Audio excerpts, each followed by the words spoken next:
Bonjour et bienvenue, vous écoutez Terra Focus, le podcast d'Hortus Focus. Terra Focus, ce sont des interviews, des découvertes, des récits autour du jardin, de la transition et du patrimoine végétal. Pour être averti de nos nouveaux podcasts, abonnez-vous à Brin d'Info, notre newsletter sur hortus-focus.fr. Notre invité aujourd'hui est Steve Agimon. Il est historien et maître de conférences à l'université Versailles-Saint-Quentin. Il est le co-auteur avec Anne-Clause Ambroise-Rendu, Charles-François Mathis et Alexis Vrignon de l'ouvrage Une histoire des luttes pour l'environnement, publié aux éditions Textuelles. Ce livre retrace 3 siècles d'histoire des luttes. Il fait la synthèse des combats pour l'environnement en France et à l'étranger. Steve Agimon, bonjour. Pourquoi avez-vous choisi de travailler sur 3 siècles d'histoire ? Le choix chronologique, on aurait pu évidemment faire une histoire qui partait de la préhistoire. Enfin bon, voilà, on aurait pu faire une histoire beaucoup plus longue. On a choisi le XVIIIe siècle, au démarrage de la révolution industrielle, de l'industrialisation en Europe de l'Ouest. À ce moment où se cristallise ce qui a été théorisé par Bruno Latour ou Philippe Descola comme le grand partage entre nature et culture, avec une nature vue comme une extériorité qui est donnée à connaître et à exploiter par les hommes. Bon, les hommes d'ailleurs avec un petit h, puisque c'est aussi un rapport en partie masculin à l'environnement qui se traduit à partir de là, à partir de ce XVIIIe siècle. Mais ce qu'on a voulu montrer aussi, donc il y a ce rapport instrumental, disons, à la nature, une nature à dominer, une nature à exploiter pour le bien des hommes et pour l'enrichissement des hommes. Mais à côté de ça, ce qu'on a voulu aussi montrer, c'est que dès le XVIIIe siècle, cette vision-là est contestée et que quand on rentre dans le détail, eh bien, il y a d'autres visions et des visions beaucoup plus affectives, beaucoup plus sensibles à cet environnement, qui ne se reconnaît pas tout à fait dans le grand partage et en tout cas qui ne se reconnaît pas comme dans cette vision instrumentale de la nature et du vivant en général. Par exemple, Bernardin de Saint-Pierre, pour le XVIIIe siècle, qui est dans une vision assez opposée à celle de Buffon. Pour le XIXe siècle, voilà, Gilbert White, sur lequel Charles-François Mathis a fait un très beau portrait dans l'ouvrage, Gilbert White, et puis ensuite au XIXe siècle, ce sont des gens comme John Muir, comme Thoreau, comme ce Franz Schrader, donc un des géographes de la Troisième République, disons, mais qui, à côté de son œuvre, son écriture de manuel pour les jeunes enfants français d'école primaire, Franz Schrader produit aussi une œuvre beaucoup plus sensible et critique vis-à-vis de la modernité, où justement il stigmatise cette vision instrumentale de la nature et cette idée que les hommes seraient extérieurs à la nature et que la nature ne serait là que pour être dominée au service des humains. Voilà, donc il y a dès le XVIIIe et puis tout au long du XIXe siècle, on aurait pu penser à Élisée Reclus aussi, on a ces témoignages d'un rejet, d'une critique vis-à-vis de la vision moderne de la nature. Cette critique, elle est portée par des gens qui se situent comment et où sur l'échiquier politique et social ?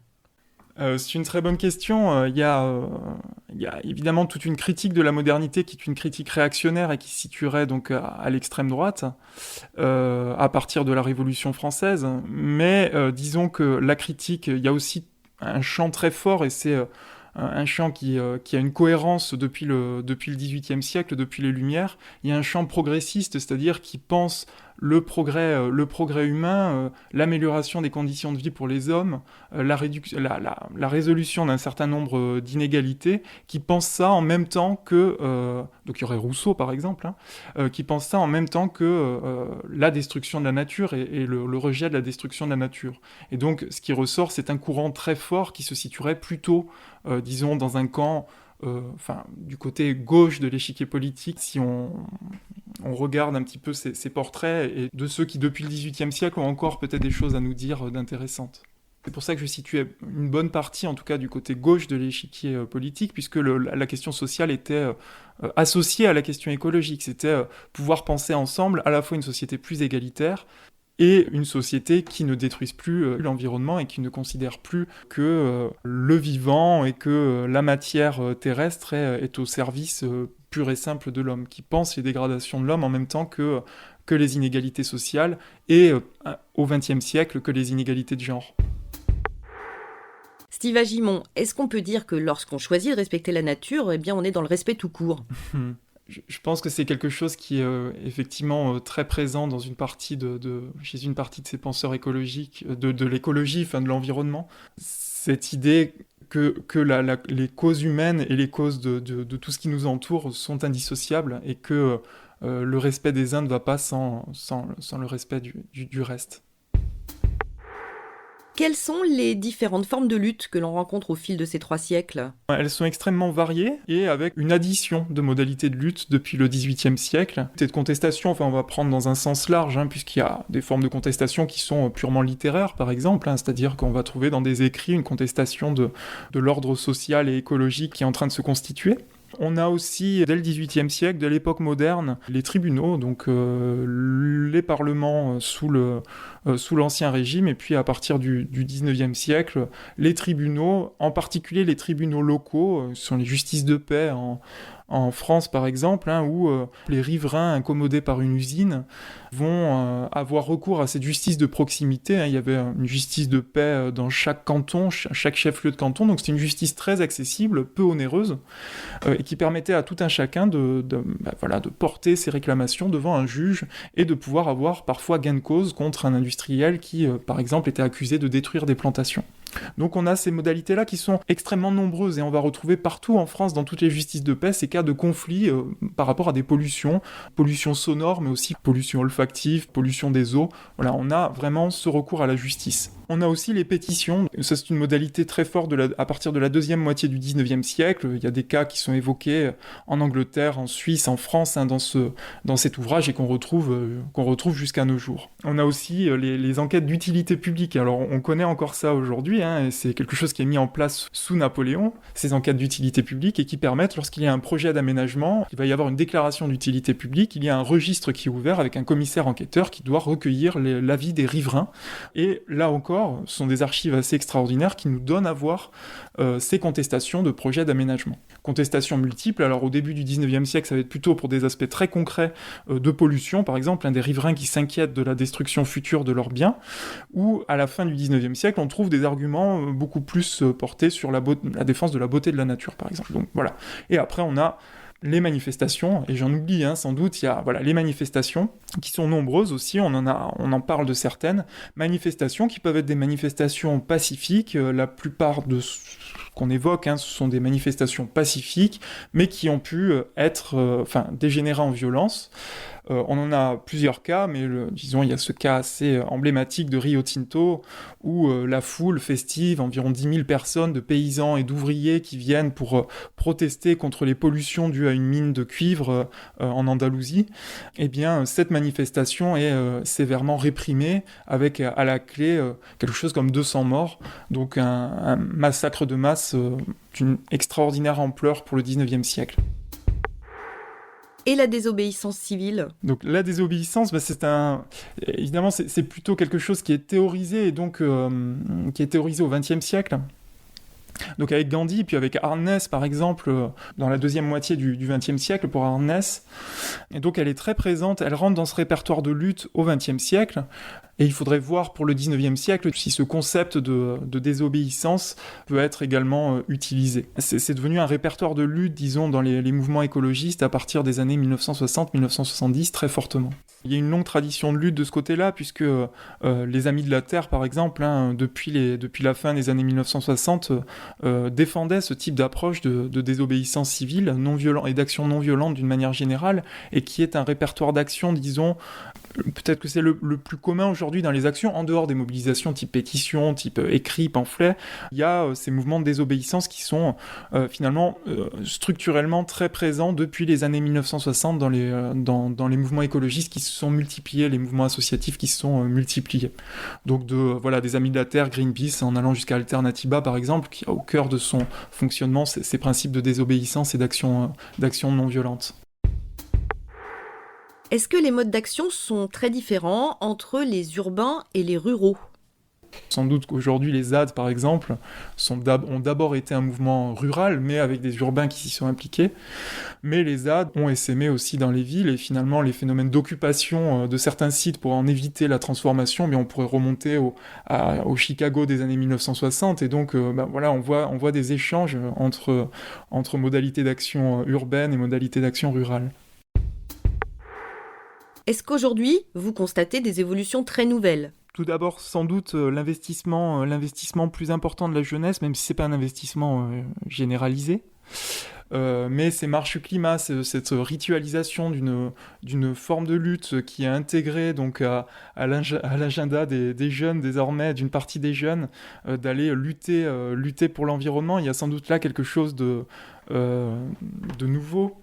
Évidemment, la tentation lorsqu'on fait une histoire ou lorsqu'on lit une histoire, c'est de dire finalement, il n'y a rien de nouveau, voilà, tout a déjà été inventé. Bon, je pense que c'est pas ce qu'on veut dire. Et donc, les modalités d'action se recomposent sans doute en permanence. Alors, il faudrait voir aussi le fait que, par exemple, la primaire écologiste en France est mobilisée comme jamais elle n'avait mobilisé auparavant. Ça reste des chiffres modestes avec 120 000 inscrits, 120 000 votants au premier tour. Mais quand même, là, on a quelque chose de nouveau. On a un quadruplement du corps électoral de la primaire écologiste. Donc, il y a sans doute là un moment de nouvelle massification. Enfin, on voit dans cette histoire que c'est pas linéaire, qu'il y a des bons et des creux dans les mobilisations écologistes, mais là il semble qu'il y a quelque chose qui s'engage et qui ne soit pas prêt de retomber. Le problème essentiel face à ces mobilisations, c'est sans doute que le débat politique aujourd'hui en France se polarise vers d'autres thématiques que l'environnement, et en particulier sur les questions identitaires qui risquent pour les prochaines élections de totalement faire oublier d'autres enjeux, et en particulier les enjeux liés par exemple à la croissance économique, puisqu'il y a un certain nombre aujourd'hui de scientifiques qui remettent en cause cette croissance, et en tout cas qui invitent à réfléchir au lien entre la croissance et la destruction de l'environnement. Il y a sans doute là un projet politique majeur à poser aux prochaines élections, mais qui n'est pas du tout, qui risque de ne pas du tout l'être à cause des enjeux identitaires qui prennent le dessus dans les débats et qui sont bien plus mobilisateurs à la fois pour les médias et puis pour les personnalités politiques qui vont sur ces terrains-là. Que pensez-vous de la place prise par les femmes ? Ouais, c'est une modification très claire par rapport au 19e siècle. Quoique en Grande-Bretagne, il y ait quand même quelques femmes qui soient mobilisées, qui étaient des figures de proue du mouvement protectionniste dès le 19e siècle, comme Octavia Hill à la fin du 19e siècle en Grande-Bretagne.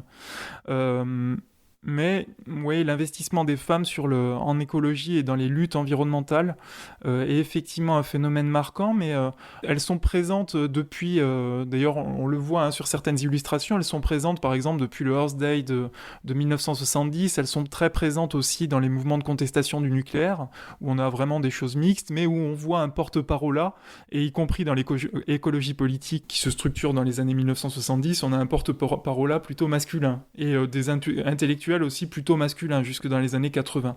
Aujourd'hui, ça c'est sans doute en train de changer avec effectivement une part de plus en plus importante des femmes, et voilà, une des figures de proue aujourd'hui, Greta Thunberg, c'est elle est à la fois jeune, femme et handicapée, et là il y a une conjonction de choses qui est extrêmement intéressante et qui montre voilà comment l'écologie en se politisant s'inscrit dans une remise en cause globale d'un certain nombre de dominations et de schémas préétablis. Mais donc oui, une présence féminine sans doute de plus en plus forte. Steve Agimon, que pensez-vous de ces mouvements de nombreux jeunes qui quittent la ville pour s'installer dans des zones rurales ? Il y a une massification. Il y a un engouement très clair. La ZAD de Notre-Dame-des-Landes a sans doute beaucoup contribué à ça. Et puis c'est un mouvement international de reprise de terre, de retour à la terre, de tentative de faire différemment. Mais il y a quand même une longue histoire. Il y a quand même une longue histoire, et en particulier de toutes les tentatives faites à partir des années 1970 de réinstallation à la terre, qui est associée à ce moment-là à une critique radicale de la modernité, de l'État, de l'industrie et des dégâts environnementaux provoqués. Donc il y a finalement il y a quand même ça part pas de rien, il y a une tradition depuis les années 1970, il y a un champ d'expérience extrêmement important sur ces retours à la terre, Aujourd'hui, ces retours à la Terre sont peut-être, mais il faudrait les étudier plus en détail, peut-être moins communautaires qu'à l'époque, ils s'inscrivent moins dans une attitude communautaire, c'est-à-dire qu'il y a une volonté de retour à la Terre qui est peut-être plus individuelle, mais une mise en réseau, donc une communauté qui ne repose pas forcément sur le fait de vivre au même endroit autour d'un projet commun, mais d'essayer d'essaimer, par des pratiques individuelles, mais mises en réseau, d'essaimer des nouveaux modes de vie, des vies alternatives. Il y a l'ambition de créer quelque chose, d'inventer, d'imaginer. Mais ce qui était aussi quelque chose qui était présent dans les années 1970, puisque ceux qui sont allés s'installer en Ardèche, en Ariège par exemple, n'y allaient pas pour revenir dans le passé. D'ailleurs, ils avaient plutôt une attitude méprisante vis-à-vis des populations locales, qui voyaient comme des paysans un petit peu arriérés. Il y avait la volonté de créer quelque chose de nouveau, en fait, de venir dans des territoires de nature où ils avaient de l'espace, où ils auraient un accès au foncier, et de pouvoir tenter une nouvelle société en partant de la base. Et ça, effectivement, c'est ce qu'on retrouve très fortement aujourd'hui. Je pense que cette idée de retour en arrière, elle est absolument pas présente dans les mouvements, enfin, extrêmement peu, dans les mouvements actuels de retour à la Terre et de tentatives de mode de vie alternative. Il y a vraiment l'idée d'expérimenter, de faire quelque chose et de, en pratique, remettre en cause la société telle qu'elle s'est construite dans l'opposition nature-culture, tenter des moyens de vivre plus en harmonie et plus en négociation avec le reste du vivant. L'écoféminisme n'a jamais eu autant d'écho, notamment avec la candidature de Sandrine Rousseau à la désignation du candidat des Verts pour l'élection présidentielle de 2022. Que pensez-vous du questionnement produit par l'écoféminisme ? Il y a l'idée que les modalités de domination masculine sont à penser non seulement vis-à-vis des femmes, mais aussi vis-à-vis de la nature, enfin que les deux vont ensemble et que ce sont les mêmes phénomènes de brutalité en particulier, qui sont de brutalité, de domination, d'instrumentalisation, qui sont à l'œuvre à la fois dans la domination masculine sur les femmes, enfin dans cette domination de genre, et dans la domination de la nature. Il y a une autre dimension probablement très intéressante dans le mouvement écoféministe pour repenser nos rapports à la nature, enfin au reste du vivant, au reste de l'environnement, mettre en avant et valoriser la sensibilité, qui sont dans la construction sociale, dans les constructions de genre, des attributs féminins, et que l'écoféminisme pose comme pouvant être étendu et devant être étendu à l'ensemble de la population, qu'il n'y ait plus de distinction de genre là-dessus, et qu'avec ça, on peut construire des rapports beaucoup plus respectueux et beaucoup moins violents, brutaux vis-à-vis du reste de l'environnement. Et ça, c'est sans doute quelque chose d'intéressant, et y compris pour relire l'histoire, puisqu'on voit tous les personnages qu'on a mis en avant. Il y a une domination masculine aussi dans l'ouvrage, puisque ceux qui ont le plus pris la parole, ce sont des hommes, mais on voit que dans leur prise de parole à ces personnages, il y a la mise en avant d'une sensibilité particulière à l'environnement, quelque chose qui ne correspond pas tout à fait au stéréotype de genre, de la masculinité, de la virilité. Il y a une attention très fine à tout ce qui nous entoure, à la beauté de la nature, attention qui serait plutôt de l'ordre des attributs féminins. Et donc, on retrouve chez une partie des personnages qu'on a évoqués, vraiment cette attention au reste vivant, et une approche extrêmement sensible et mise en avant. Hein. Les écrits de Thoreau, de Gilbert White, d'Élisée Reclus, ont cette sensibilité et assument cette sensibilité vis-à-vis de ce qui les entoure. Steve Agimon, les utopies ne sont pas une invention d'aujourd'hui. Est-ce que vous pouvez nous expliquer d'où elles viennent ? Il faudrait peut-être parler d'utopie et de dystopie, mais pour les utopies, il y a ces phénomènes, ces premières expérimentations communautaires de la fin du 19e siècle et du début du 20e, avec la communauté de Monte Verita, qui rappelle en partie le mouvement hippie des années 60, qui préfigure un petit peu ça, et donc des gens qui vont, pour essayer d'échapper à la société industrielle, et dans une remise en cause totale de la société industrielle et de la modernité, fonder une communauté dans les Alpes suisses, pour refonder de nouveaux rapports avec l'environnement, des rapports qui ne reposent plus sur l'exploitation, mais qui reposent sur un idéal d'harmonie. On a ces expériences-là, et qui correspond à un mouvement, mais qui est un mouvement relativement marginal, même si parmi les intellectuels, c'est un mouvement qui a un certain écho. mais mouvement marginal socialement et puis même numériquement, ça concerne pas beaucoup de personnes. Il y a le mouvement naturien aussi, donc qui se situe là très clairement du côté des anarchistes, hein, qui dans une manière de repenser l'ensemble du monde et des rapports sociaux vont aussi être ceux qui vont pousser le plus loin la remise en cause des rapports destructeurs à l'environnement.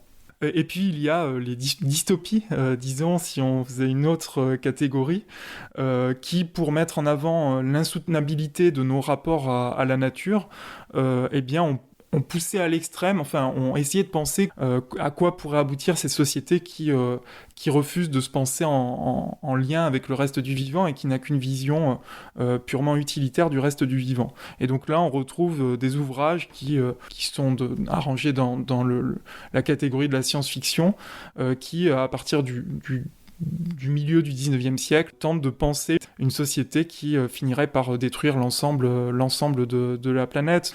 On trouve des choses comme Émile Souvestre sur une critique radicale de la société industrielle et de la manière dont cette société industrielle est en train de transformer les rapports sociaux et en train de les mécaniser, jusqu'à Ronnie Heney qui pense la fin du monde et un monde où l'humanité, qui raconte l'histoire des derniers humains, et sur une terre où les humains seraient remplacés par de nouveaux êtres hybrides.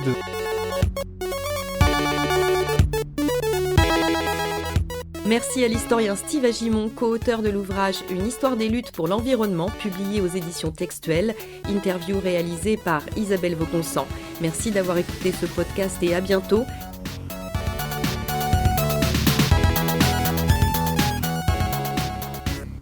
Terra Focus est une production du site Hortus Focus.